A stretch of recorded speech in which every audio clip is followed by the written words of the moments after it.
So thank you very much. I'm very happy to be here this morning. Thank you to all the conference organizers for putting together what looks to be an exciting program in the next couple of days, and for inviting me. I'm really pleased to be here and participating in these conversations. Thank you.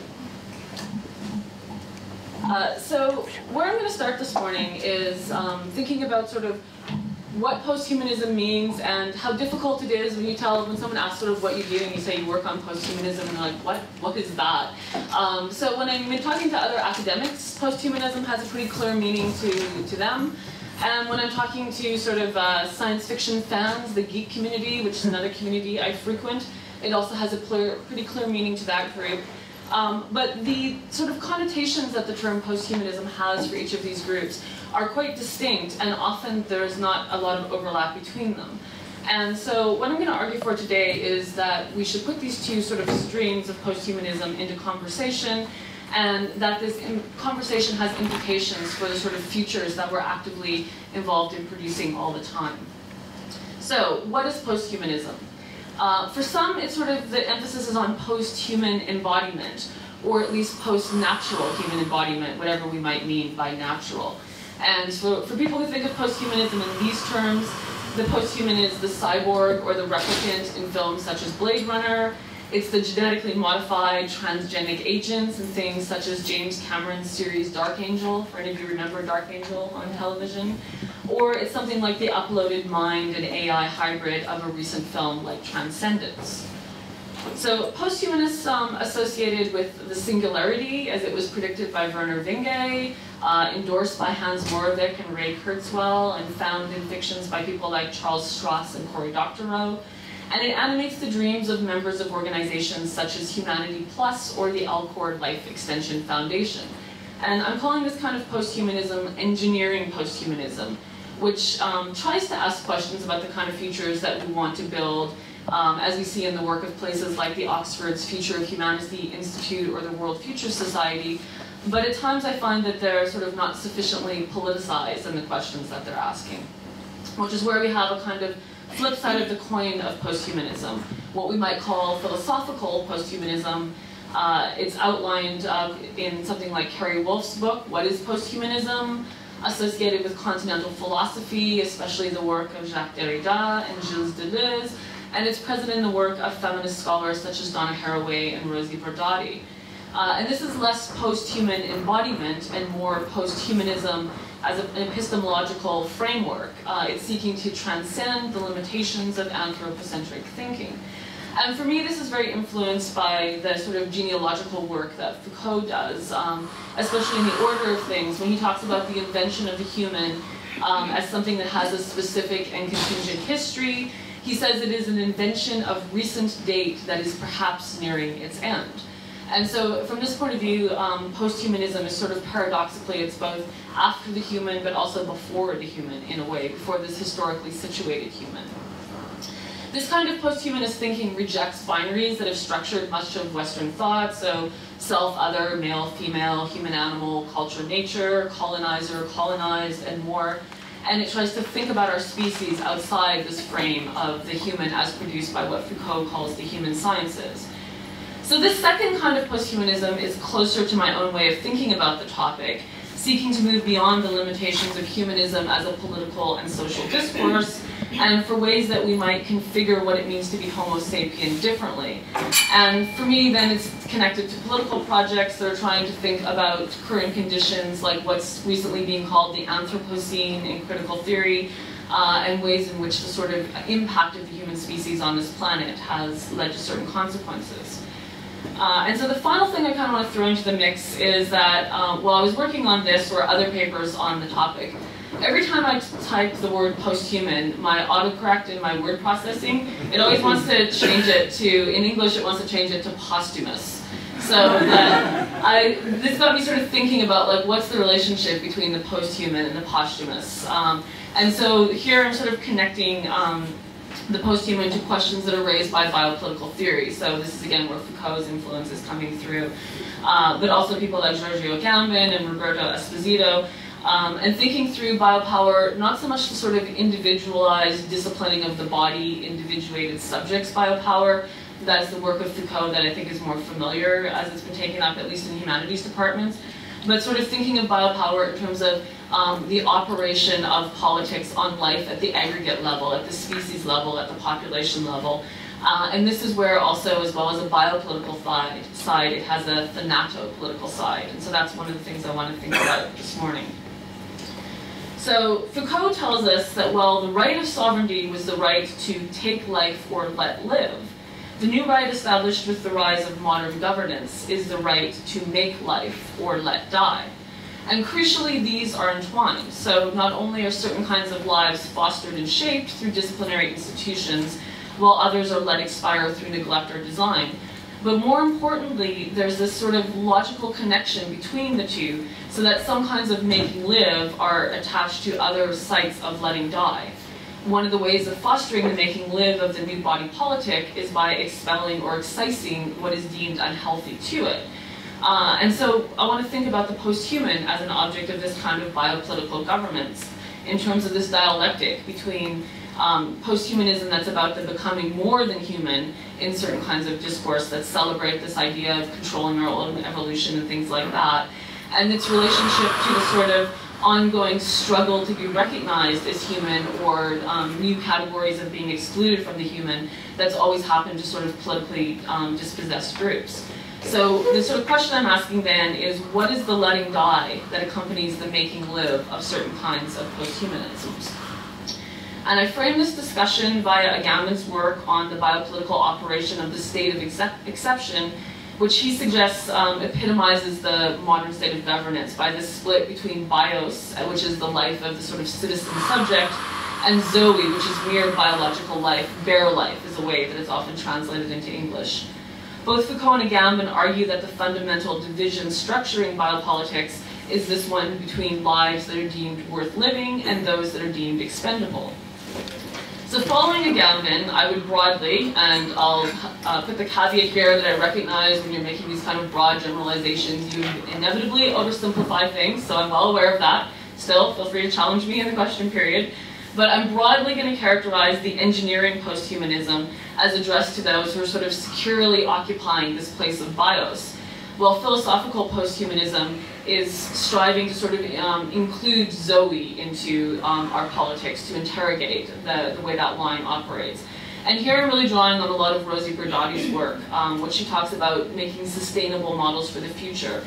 So she describes her posthuman, for example, as a figure that unleashes the multiple dynamic forces of zoe that do not coincide with the human, let alone with consciousness. So although I share the ethical convictions of her work, I'm less sanguine about the prospects for a posthumanism rooted in zoe, given our biopolitical and neoliberal contexts.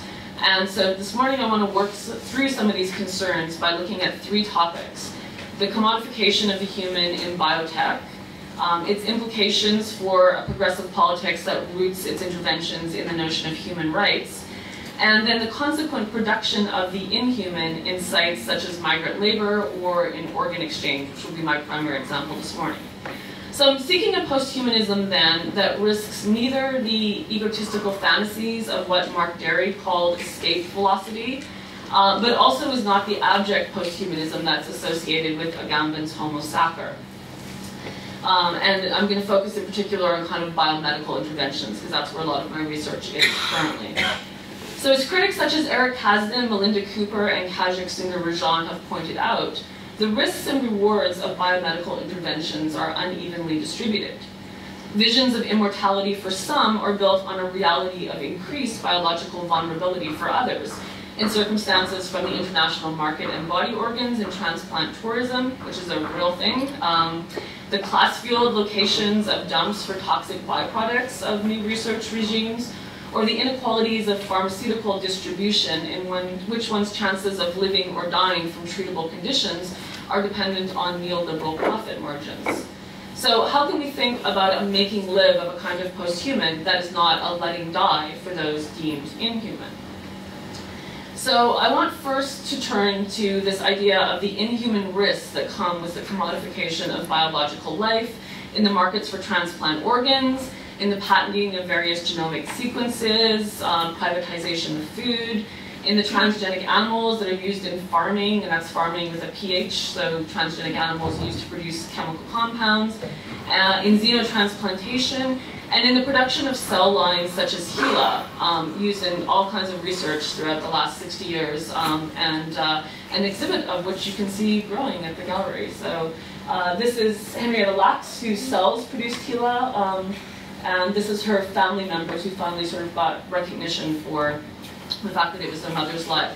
So for Henrietta Lacks, even though she herself was never really the object of any kind of juridical process, the way in which her family's relationship to the commodified knowledge produced by that cell line, it sort of all takes place under the bracket of this court case in the United States, which is Moore versus the Regents of the University of California, which is a court decision from 1990, in which another really famous cell line is called the Moe cell line from John Moore. This guy, John Moore, a cell line was made from the byproducts of, he also had cancer like Henrietta Lacks, and he found out that his surgeon had made a cell line, and he sued for a share in the profits that were being made from this, and the court decision decided that just simply owning the biological material, that it was cells from his body, that didn't give him any standing for any say in the profits from the cell line or what was done with the cell line.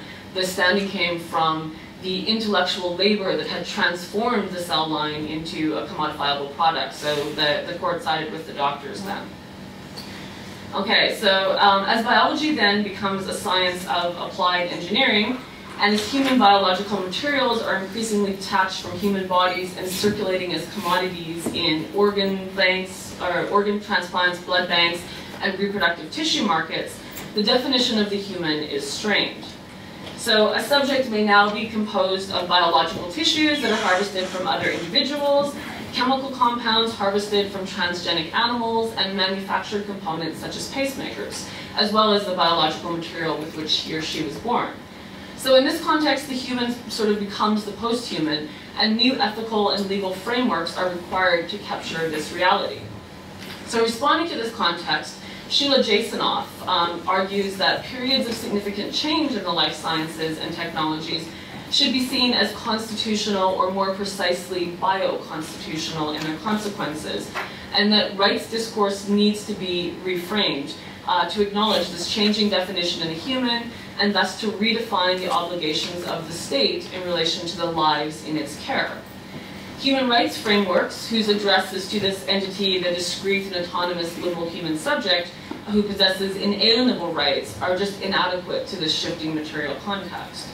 So nowhere is this conflation over rights, biopolitics, markets, and subjects more evident than in the culture and categories surrounding transplant medicine. This practice has been made possible by a new being that was sort of like juridically produced, called the living cadaver, or the brain-dead person, an entity who ceases to be a patient and becomes a source of spare parts. The making live of the post-human transplant patient then is integrally tied to the letting die of the living cadaver. Becoming post-human and becoming inhuman are in dialectical exchange. As Margaret Locke makes clear in her extensive cross-cultural ethnography of transplant surgery, which is called Twice Dead, the category of the brain-dead subject had to be legally invented before transplant medicine could negotiate this problematic period between the death of the person, whatever we might take that designation to mean, and the cardiovascular death of the body. And this is because in order, as I'm sure you probably know, in order for transplants to work, the organs have to stay alive, so blood has to be circulating through the body, breathing has to be happening to keep the tissues oxygenated, so the body has to be living, but the person has to be dead, otherwise the surgery would be murder, right? So it produces this figure in this liminal stage, which is dead, but you had to sort of redefine legally and medically what death meant in order to make that possible. And sort of Margaret Locke's work, she traces that history of decisions in the US and in Japan. It's a cross-cultural ethnography.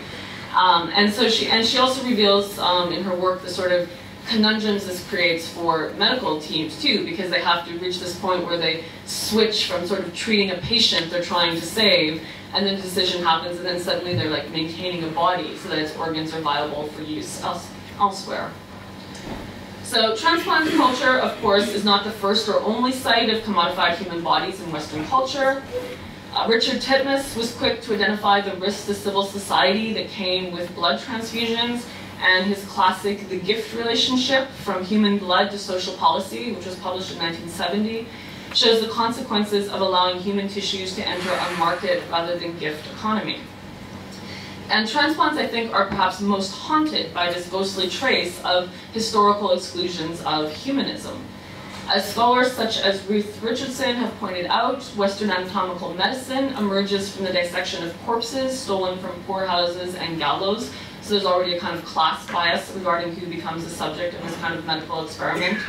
Nancy Shepherd Hughes, who's a founder of Organ Watch, points out ongoing socioeconomic and ethnic patterns of inequality in body organ markets, a context in which some find that their body parts are the only commodity they have to bring to market to support themselves and their families. And she's done some really interesting work on India and Pakistan and sort of using kidneys, selling your kidney to support your family. And also most of the bodies that are suitable as donors are those of otherwise young and healthy people who die violent deaths. And in an American context, this often tends to be those who are marginalized by class and race, because often these violent deaths they're dying are by gunshot wounds in things like drug wars. And so those patterns of kind of systemic inequality factor into who becomes someone who receives an organ transplant and who becomes someone who donates, as the language goes, a transplant.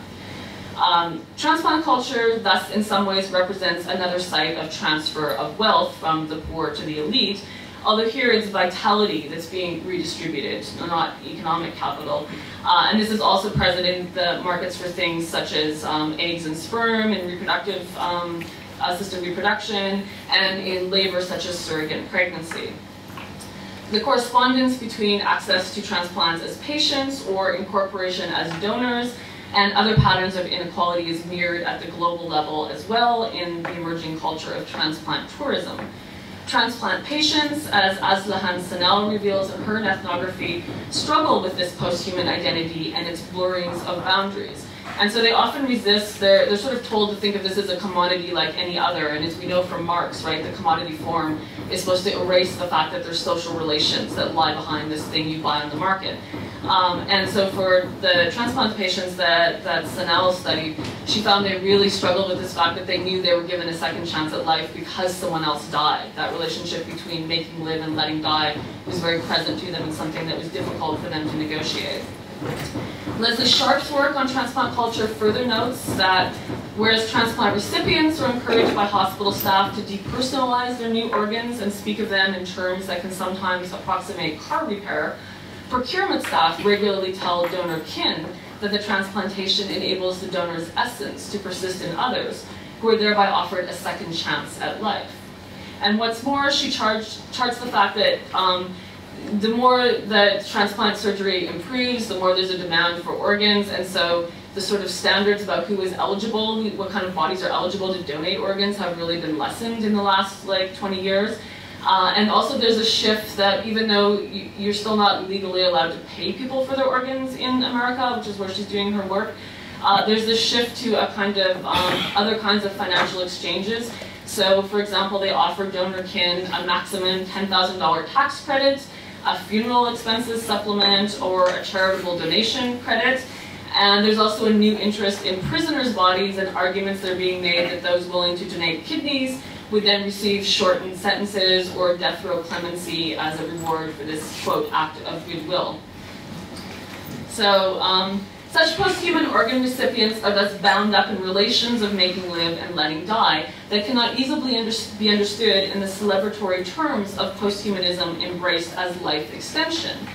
But equally, especially in relations such as xenotransplantation, they also sort of have this connection to models of posthumanism that blur the species and interpersonal boundaries. So that is a kind of posthumanism that's about an ethical engagement with the limits of anthropocentrism.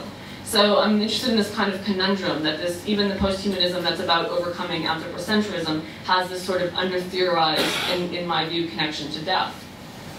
Sharp points out, for example, that pigs are a favorite animal for xenotransplantation, which is largely xenotransplantation experiments. Almost all the patients die, and of course all the pigs die. So pigs are favored not only because their size and morphology approximate that as humans, but also because their status legally as food rather than lab animals means that they're monitored according to much less stringent criteria regarding their pain and suffering than the standards for similar work being done using chimpanzees or even lab work being done using mice. So the legal category of pigs allows you to do a lot more things to them. So when we think about posthumanism's new ways of living and constructing the human, then it's equally important to think about new ways of dying and how posthumanism is not so much a break with as a recalibration of what Agamben calls the anthropological machine. Homo sapiens, he argues, is neither a clearly defined species nor a substance. It is rather a machine or device for producing the recognition of the human. Animals, of course, fall outside this recognition, but historically so have many humans. So the question I want to ask then is, what about the machine for producing the recognition of the posthuman? What inhuman outside does it leave in its wake? So here I want to turn to two works of cultural theory which are really not sort of in dialogue with posthumanism, but I want to put them in dialogue with posthumanism. One is Sven Schea's Inhuman Conditions on Cosmopolitanism and Human Rights, and the other is Lisa Caccio's Social Death, Racialized Rightlessness, and the Criminalization of the Unprotected, each of which explore different sites of the ongoing reconfiguration of what it means to be human, through analyses of consequences to those who fail to be so recognized. Schea focuses on guest or foreign workers who are present in a country as legalized labor power, but they're absent any civil status or protection beyond this limited framework, and Caccio on the intersections of racism and law in the US through mechanisms such as anti-gang statutes that mark certain people, generally men of color, as always already criminal. So building on Hannah Arendt's foundational work on biopolitics and refugees, Schea and Caccio examined the status of those denied what Arendt called the right to have rights. The conception of human rights based on the supposed existence of a human being as such, Arendt tells us, thinking about refugees and other displaced people after World War II. So the conception of human rights proves to be untenable as soon as those who profess it find themselves confronted for the first time with people who have really lost every quality and every specific relation except for the pure fact of being human. Schea's work in particular, which draws on the Frankfurt School and on Heidegger's analysis of the risks of certain kinds of techne in changing humans from ends in themselves to means to an end, points out that Enlightenment humanity is always troubled by the inhuman from which the recognition of the human is produced. As a product effect of the inhuman, the human is always haunted and possessed by it, Schea argues. But because we intuitively grant priority to the human, this original contamination has always been viewed as a fall from a prior essence, where our humanity is threatened or eroded by the inhuman.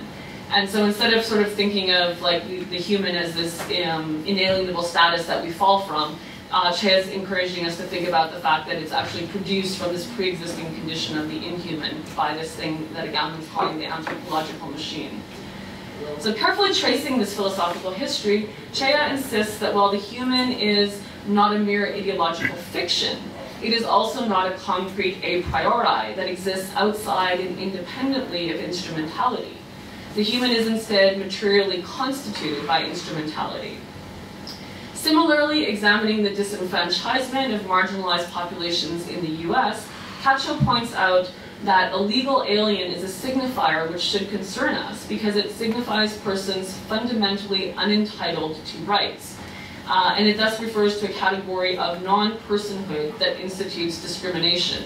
And she looks at lots of examples of various kinds of street violence and things like this, of people who, because their legal status is a legal alien, they are subject to all kinds of violence, that they're not considered human. So like, you know, teenagers attack homeless men in the street, and migrant workers are denied water, and people are prosecuted for leaving water in the desert for people who are trying to cross from Mexico and things like that. So the permanent criminalization of some, Caccio argues, is the foundation of the law. Their exclusion from personhood, and this is her phrase, makes mattering meaningful for the others. Thus, both Schea and Caccio point out the dialectic between the production of the human as an end in itself and the consignment of others who do not achieve this status to the instrumentality of means. the slaves and guest workers and animals upon whose labor power we rely, the organ donors and transgenic entities whose tissues we consume and sell, and as some versions of posthumanism anticipate, potentially artificially created beings and AIs whose sentience we refuse to recognize. Even in our present, biopolitics produces some strange posthuman subjects, such as the posthumous citizenship that Cacho analyzes. So posthumous citizenship, what this is certain immigrants, if they are willing to serve in the armed forces in the US and they're killed in battle, they're posthumously given citizenship. And what being given this citizenship means is if you're a citizen, your family members can legally immigrate. So as dead posthumous citizens, they have an ability to kind of humanize their family members that as living subjects serving in the armed forces, they didn't have. So again, showing the sort of inadequacy of liberal humanism and human rights as protective mechanisms. Chea argues biopower cannot produce humanity in every person at one and the same time because the technical relation is based on inequality and the hierarchical division of means and ends. At any given point, there can only be competing attempts to generate humanity in a specific location and at a specific level within the field of technical relations. And the point I want to make is that this same dialectic of means and ends is at play in posthumanism. Even as we seek to undo hierarchies of anthropocentrism and think through subjectivity and ethical community that can include all sorts of entities beyond those recognized by the anthropological machine, at the same time we continue to produce new sites of the inhuman. Thus, Cacho contends, our critical task is not to resolve the contradictions of reintegrating the socially dead into a capitalist society that sees most of humanity as a necessary but negative resource, but instead to mobilize against preserving this way of life, or the ways of knowing that this life preserves. She suggests that we do this by trying to think of human value and social worth outside of market perspectives of capitalist accumulation and bourgeois reproduction. So she suggests a kind of queering strategy for achieving this rethinking of ways of living and dying. The implications of Chea and Cacho's work epitomize a key reason that I think it's imperative to foster dialogue between proponents of what I've been calling engineering posthumanism and the insights of philosophical posthumanism. Thinkers such as Berdadi and Wolff argue that posthumanism is a vital discourse for rethinking the place of the humanities in contemporary scholarship, for negotiating key crises that face the world today, such as climate change, environmental collapse, and other vicissitudes of neoliberalism. Organizations such as Humanity Plus share aspects of this rhetoric in their commitment, in their words, to, quote, the ethical use of technology to expand human capacities, end quote, and their belief that better people will make a better world. Yet as scholarship such as Chea's and Cacho's make clear, there's much critical work to be done understanding the bio and thanatopolitics of the ongoing production of humans, inhumans, and posthumans. Posthumanism, then, needs not merely to transcend humanism and anthropocentrism, but to engage the uneven development of the human, a terrain that is continually shifting with changes in economics, immigration, and technology. This is a call, then, to recognize that while the goal is to move beyond the episteme of humanism, we must keep in mind that humanism and the human are moving targets. Failing to recognize this fragmented terrain risks posthumanism being constitutively blind to its own exclusions, its own productions of the inhuman. Didier Fassin's reworking of Foucault's ideas of biopower into what he calls biolegitimacy is a useful starting place. As his work makes clear, despite rhetorical claims to the contrary, biopolitical governance does not merely foster life or protect human rights, but instead engages in a complex calculus regarding which kind of bios are valued in particular conjunctions. And so one of the examples he has about this is he looks at immigration in France and sort of says it's really not the case that bios offers you protection and Zoe doesn't. So he looks at these sites of contradiction and conflict, such as, for example, in France, you can become legally an immigrant in France for humanitarian reasons if you have some kind of illness that's untreatable in the country from which you're emigrating. So if you have AIDS, for example, you get to stay in France as an illegal immigrant to get treatment for your AIDS. But if you're in France and you say, if I'm sent back to my home country, I'm going to be imprisoned or tortured or perhaps executed. So these sort of civil rights that they're invoking for reasons to be allowed to stay in the country, those things don't have the same weight as medical treatment. So he's looking at the sort of uneven ways in which this calculus of which kinds of lives and which kinds of risks shift the operation of this immigration law. So posthumanist scholars then must be attentive to how value is defined, parceled out, and withheld as we rethink what it means to be human. And further, engineering posthumanism needs to be attentive to the social and cultural milieu in which new technologies of human enhancement are deployed, to concern itself with questions such as the international division of labor, the reclassification of immigrant subjects, and the historical legacies of systemic racism, all of which frame how life is valued or isn't under new regimes of biological and techno-prosthetic subjectivity. And these have not typically been questions in which this sort of engineering strain of posthumanism has been engaged. A posthumanism adequate to the demands of the 21st century and its blurring of science fiction and social reality thus needs to be attentive to bioconstitutionalism as described by Jasanoff and biolegitimacy as analyzed by Fassin. And so to conclude then, I want to look briefly at two science fiction texts that I think respond to the ways that posthumanism is implicated in how neoliberalism produces some Homo sapiens as means rather than ends. Both are about futures in which augmented posthumans live side by side with regular humanity, but instead of reversing the usual fears about a humanity doomed to obsolescence, they both explore how juridical structures can be used to dehumanize the posthumans. Both novels end rather optimistically. They both have this potential for like species war between humans and posthumanisms, but it's all some bad seeds that are agitating and then they get exposed and then it all works out well. So they sort of have facile solutions to these problems. But I do think that they both show how we have to like, embrace difference in making communities that really live up to the ethical potentials of posthumanism. So the first is Amped by Native American writer Daniel H. Wilson. And I think one of the things I think really interesting about this narrative is it intercuts the sort of story of its characters with all kinds of documents that are supposedly documents from this world in which the story is happening. So there are newspaper accounts that are vilifying either the extremist Pure Human Citizen Council or more often vilifying the other side, the AMP, Free Body Liberty Group. There's also court records and documents of legislation. So in this world, AMPs, which are people with the neural autofocus MK4 brain implant, they begin as medical subjects, the implants being used to restore functionality in things with people like with epilepsy and things like that. Yet as posthumanist scholars know, the line between treatment and augmentation is a very blurry one, and the AMPs developed enhanced, not merely restored capacities. Xenophobic Senator Vaughn fears their advantage over regular humans, and thus he leads a campaign to criminalize and isolate them. Wilson's novel evokes many key moments of American history of racial discrimination. Brown versus the Board of Education, the Supreme Court decision that desegregated schools, so this is looking at the separate but equal thing in US history. This decision is revisited to conclude that the AMP children are not entitled to 14th Amendment protection since their surgery is elective. An executive order deprives AMPs of their property and interns them in militarized civil control centers, which mirrors Japanese-American experience during World War II.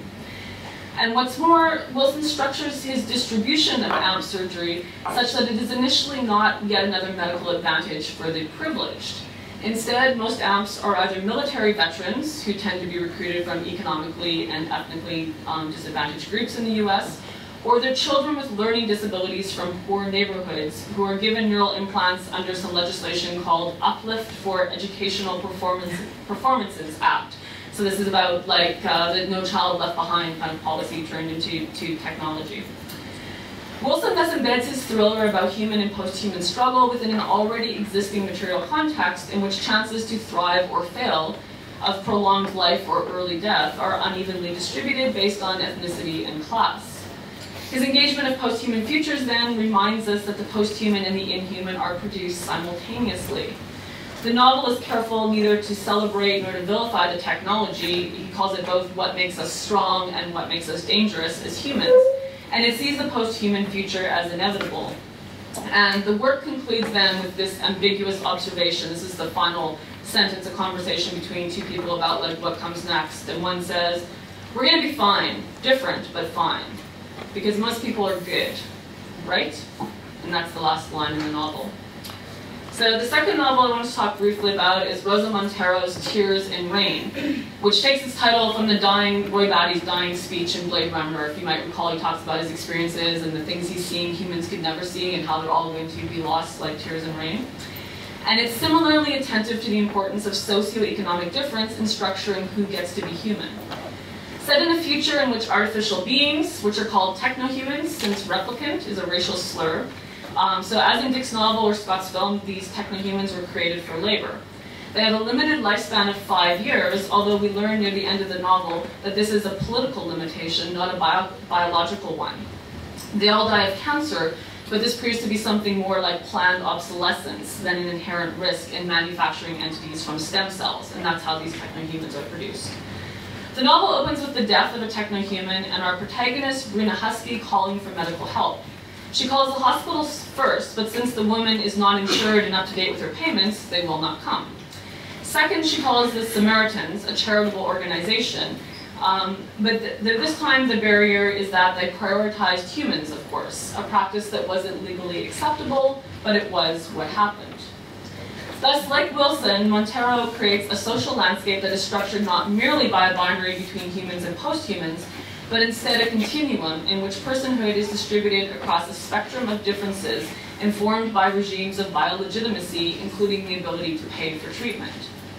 Both humans and techno-humans have their separatist parties, but difference transcends this binary in a novel that also incorporates aliens and class difference, including 2 orbital colonies of extreme privilege. So think of Elysium kind of world.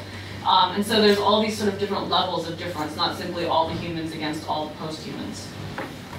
Resource extraction from distant worlds is enabled by a technology of teleportation that entails significant risks of deformity.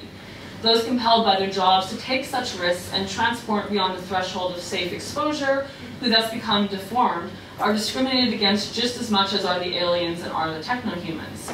Bruna describes one such character who is now consigned to the underground economy, noting, quote, he had not voluntarily chosen the path of illegality, in the same way that the socially marginalized do not choose to be marginalized, but instead find themselves banished to the other side of a line of what is deemed normal, end quote.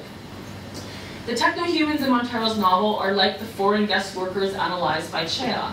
They have certain legal obligations and privileges, but they exist to do work no one else is willing to do, and their status is closer to bare labor power than human subjectivity. For the most part, the novel works to deconstruct the various hierarchies of difference, suggesting, for example, that the implanted memories of the techno-humans are no more or less real than the constructed and edited organic memories of humans, and valuing kinship connections beyond heteronormative families, such as that of a memory technician who installs a version of his own memories into Bruna, because all techno-humans have implanted memories, and that forms a kind of familial bond with her for him. Like Wilson's Amped, the novel ends with the conspiracy to foster more species hatred unmasked. In this case, the resolution requires Bruna to reject an implanted memory of a non-existent child. Supposedly she has a child and this child is in jeopardy.